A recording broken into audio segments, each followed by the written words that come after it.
Hello everyone, and in this video I will be talking about the history of the BMW M12 engine.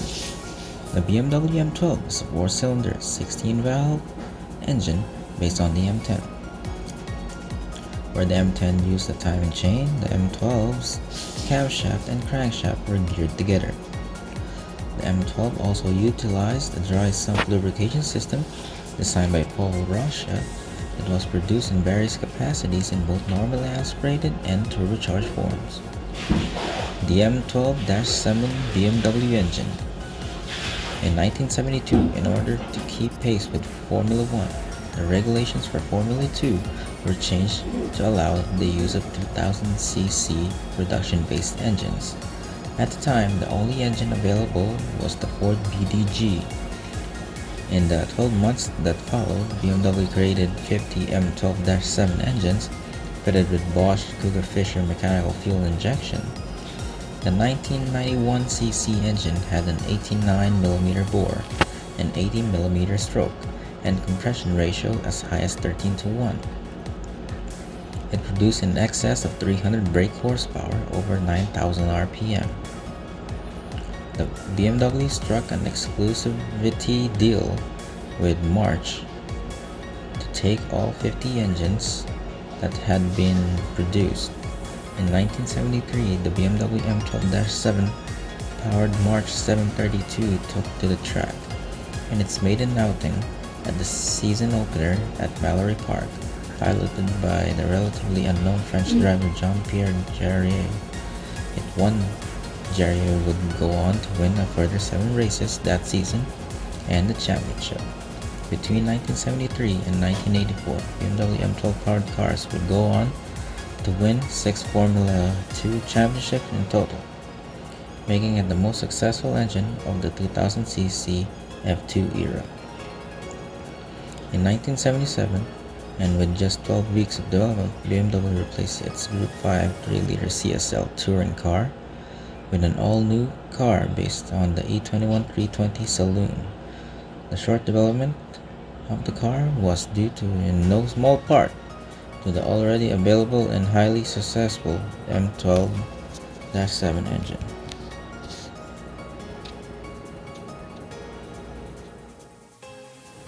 BMW M12-13 engine.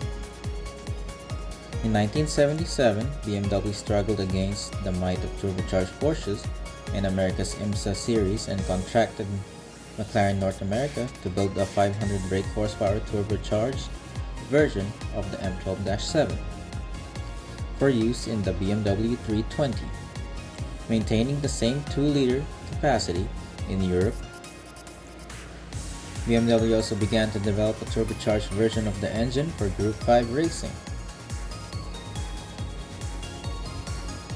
However, the engine capacity limit was 2000cc, and in order to attempt to equalize the performance differential between naturally aspirated and forced induction engines, a capacity multiplier was used. For Group 5, the multiplier was 1.4, meaning turbocharged engines could only be a maximum of 1428cc. Meanwhile, in Formula 1, Renault campaigned the first turbocharged Formula 1 car, the RS01 or RS01, depending on how you look at it. Initially not very successful, they continued to develop and refine it. By 1981, the venerable DFV was still dominating, but Renault were becoming increasingly more successful. For the 1982 season, Ferrari, Alfa Romeo, Ford, and BMW had decided to campaign turbocharged cars with various engine configurations. Whilst others were using V6 and V8 turbo engines, BMW, using their experience in Group 5 and IMSA racing, decided that the way to go was a turbocharged version of the 4-cylinder M12-7. The BMW M12-13, as was with Group 5 racing, there was an engine capacity limit and a capacity multiplier for forced induction engines. For Formula 1, at this time, the capacity limit was 3000cc and the multiplier was 2 restricting turbocharged engines to a maximum of 1500 cc. The 1499cc BMW M12-13 engine had an 89.2mm bore, 60mm of stroke, and 7.5 to 1 compression ratio. The engines used Bosch electronic fuel injection and race trim. The 11,500 RPM engines produced between 740 and 900 brake horsepower. In qualifying trim, however, up to 5.5 bar or 80 psi of boost was used to produce in excess of 1,280 brake horsepower. BMW themselves were not sure quite how much the engines were producing because, as Paul Rocha admitted, it must have been 1,400 brake horsepower, but we don't know the exact figures since the engine dynamometer didn't go beyond 1,280. To this day, the M12-13 remains the most powerful F1 engine ever produced. Cylinder block seasoning. Racing folklore had it that M12-13 cylinder blocks were hand-picked from production M10 powered cars that have covered over 100,000 kilometers. The theory being that any issues that could arise from manufacturing defects in the casting process would have shown themselves by that point. The folklore then takes a strange twist.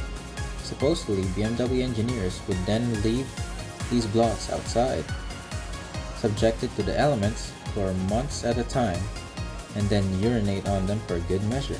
Paul Rocha apparently described these blocks as well-hung meat.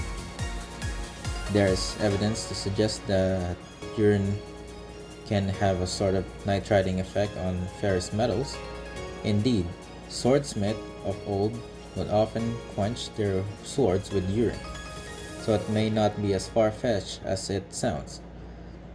Either that, or someone at BMW was just taking a urine.